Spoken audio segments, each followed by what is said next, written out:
Next है हमारा monohybrid cross और inheritance of one gene. Mendel cross between true breeding tall plants and true breeding short plants in F1 generation. All plants are tall because T, capital T is dominant over small t, मतलब tall condition is dominant over short condition, because in F1 generation all plants are tall. When self pollination occur between F1 generation F2 generation, the phenotypic ratio in the ratio of 3:1, 3 plants are tall and 1 plant are short, and genotypic ratio in the 1:2:1 means 2 is heterozygous tall and 1 is homozygous tall and 1 is homozygous short. On the basis of Mendel give two laws, law of dominance and law of segregation. हम monohybrid cross में एक gene की inheritance हम देखते हैं, एक gene की study करते हैं एक टाइम पे। तो मेंडल ने हाइट, स्टेम की हाइट लेकर के स्टडी किया। स्टेम की हाइट लेकर के उसने टॉल प्लांट्स और ड्वार्फ प्लांट या शॉर्ट प्लांट्स में क्रॉस करवाया। तो F1 जनरेशन में हमें सारे प्लांट्स कैसे मिले? टॉल मिले, क्योंकि हमारी जो कैपिटल टी जो टॉल कंडीशन थी वो डोमिनेंट थी रेसेसिव पर, इसलिए सारे प्लांट्स हमें F1 जनरेशन में कैसे मिले? टॉल मिले। जब F1 जनरेशन में सेल्फ पॉलिनेशन हुआ तो F2 जनरेशन में हमने देखा फिनोटिपिक रेशो हमें 3:1 में मिला और जीनोटिपिक रेशो हमें 1:2:1 में मिला। मतलब 3 प्लांट्स हमें टॉल मिले और 1 प्लांट जो थे शॉर्ट थे। 3 प्लांट्स बाहर से देखने पर टॉल थे, इसलिए फिनोटिपिक रेशो 3:1 है। मतलब 3 प्लांट्स हमारे टॉल है और 1 प्लांट हमारा कैसा है? शॉर्ट है। ठीक है, इसके बेसिस पर, मोनोहाइब्रिड के बेसिस पर हमारे मेंडल ने 2 लॉज दिए। फर्स्ट है डोमिनेंस और सेकंड है हमारा सेग्रीगेशन। अब हम देखेंगे इन लॉज को।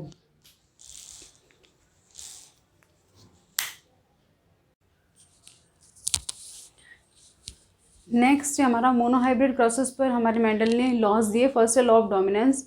लॉ ऑफ डोमिनेंस कहता है every character is controlled by discrete unit called factors and factor occur in pair and a dissimilar pair of factor, but one dominates the other. Means Mendel ने क्या कहा law of dominance में कि हर character जो होता है, जो भी करेक्टर हमें दिखाई दे रहा है, चाहे आंखों का रंग दिखाई दे रहा है, जब बालों का रंग दिखाई दे रहा है ना, स्किन का कलर दिखाई दे रहा है, ये सब हमारे जो करेक्टर्स हैं वो किससे कंट्रोल होते हैं? फैक्टर्स से कंट्रोल होते हैं। उनको कौन कंट्रोल करता है? फैक्टर या जीन्स कंट्रोल करते हैं।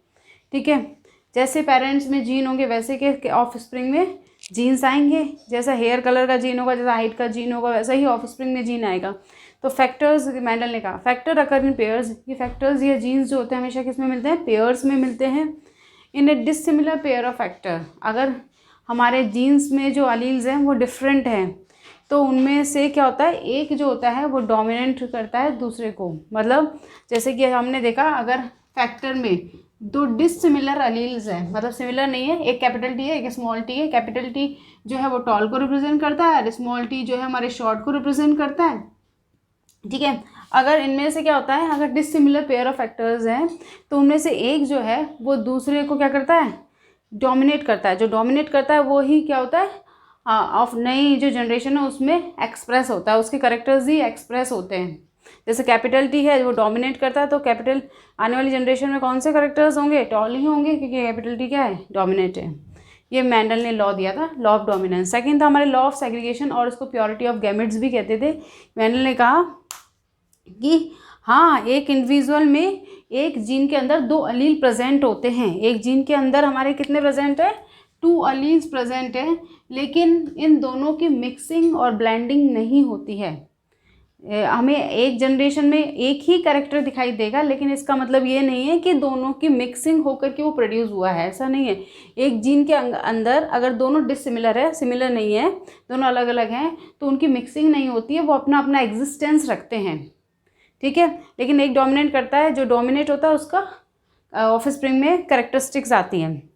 इन्होंने कहा कि अगर डिसिमिलर पेयर फैक्टर है तो उनमें क्या होता है? दोनों जो अलील्स हैं उनकी मिक्सिंग और ब्लेंडिंग नहीं होती है, और जो नेक्स्ट जनरेशन में आकर के जब एक दूसरे से अलग होते हैं तो अपना अपना एग्जिस्टेंस रखते हैं और अपने आप को एक्सप्रेस करने के कैपेबल बनते हैं।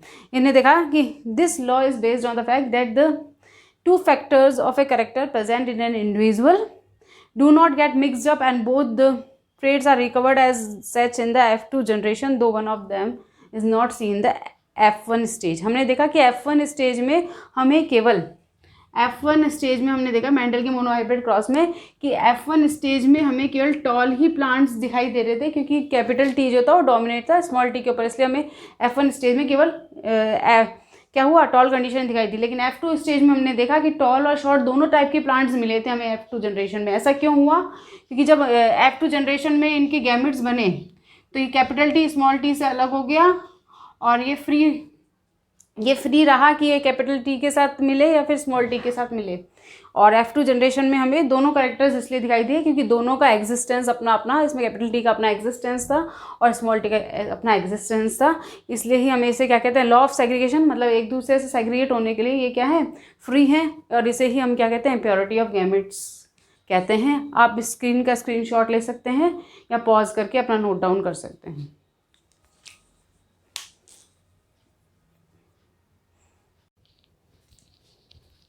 नेक्स्ट हमारा टॉपिक है एक्सेप्शन टू मेंडेलियन इनहेरिटेंस। हमने देखा मेंडेलियन इनहेरिटेंस में कि मेंडेलियन डोमिनेंट जो होता था अलील, वो अपने आप को एक्सप्रेस करता था आने वाली जनरेशन में, और रेसेसिव के जो कैरेक्टर्स थे वो हिडन रहते थे। लेकिन इनकम्प्लीट डोमिनेंस जो है उसमें देखा गया कि F1 जनरेशन में इंटरमीडिएट प्रोड्यूस हो रहा है, मतलब डोमिनेंट और रेसेसिव फिनोटाइप्स जो हैं वो दोनों का इंटरमीडिएट प्रोड्यूस हो रहा है, दोनों की मिक्सिंग हो रही है और एक नया कैरेक्टर आ रहा है। F1 did not resemble either of the two parents, दोनों ही पेरेंट्स से F1 जनरेशन जो है मिल रही नहीं है, और was in between the two, और दोनों के बीच की है, मतलब एक नया ही कलर मिक्सिंग होकर एक नया ही कलर प्रोड्यूस हो रहा है, एक नया ही कैरेक्टर आ रहा है दोनों की मिक्सिंग से। डोमिनेंट और रेसेसिव रिलेशनशिप क्या है, नहीं है अब उनमें, और दोनों में मिलके, दोनों अलील मिलकर एक नया कॉम्बिनेशन प्रोड्यूस कर रहे हैं, वो है हमारा इनकम्प्लीट डोमिनेंस, जहाँ डोमिनेंट अपने आप को एक्सप्रेस नहीं कर रहा और डोमिनेंट रेसेसिव रिलेशनशिप नहीं है। ऐसा देखने को मिलता है हमारा, ये मेंडलिज्म के बाद देखा गया। मेंडलिज्म ने तो डोमिनेंट, लॉ ऑफ डोमिनेंट कहा था कि जो डोमिनेंट होता है उसके करेक्टर आते हैं, लेकिन इनकम्प्लीट डोमिनेंट जो है वो क्या एक्सप्रेस क्या करता है कि इन दोनों के बीच के करेक्टर्स भी आ सकते हैं, दोनों करेक्टर्स की मिक्सिंग भी आ सकती है। ऐसा कहाँ देखने को मिला हमें, स्नैपड्रैगन, 4 o'clock और मिराबिस जलापम में देखने को मिला, जब रेड फ्लावर कलर वाले प्लांट के बीच और वाइट कलर फ्लावर वाले प्लांट के बीच जब क्रॉस कराया गया तो F1 जनरेशन में एक नया ही करेक्टर हमें पिंक मिला, जो कि रेड और वाइट की मिक्सिंग थी। और जब इनमें हमने सेल्फ पॉलिनेशन करी है, F1 जनरेशन थी, जब हमने इनमें सेल्फ पॉलिनेशन कराया तो हमें मिली F2 जनरेशन, और F2 जनरेशन में सेल्फ पॉलिनेशन करवाया तो हमें रेशो मिला जीनोटिपिक और फिनोटिपिक 1:2:1, इसमें 1 तो रेड थे, 2 पिंक थे और 1 वाइट थे। तो ये हमारा था एक्सेप्शन था मेंडलियन प्रिंसिपल का, जो था इनकम्प्लीट डोमिनेंस, जो कि मेंडलियन प्रिंसिपल को फॉलो नहीं करता।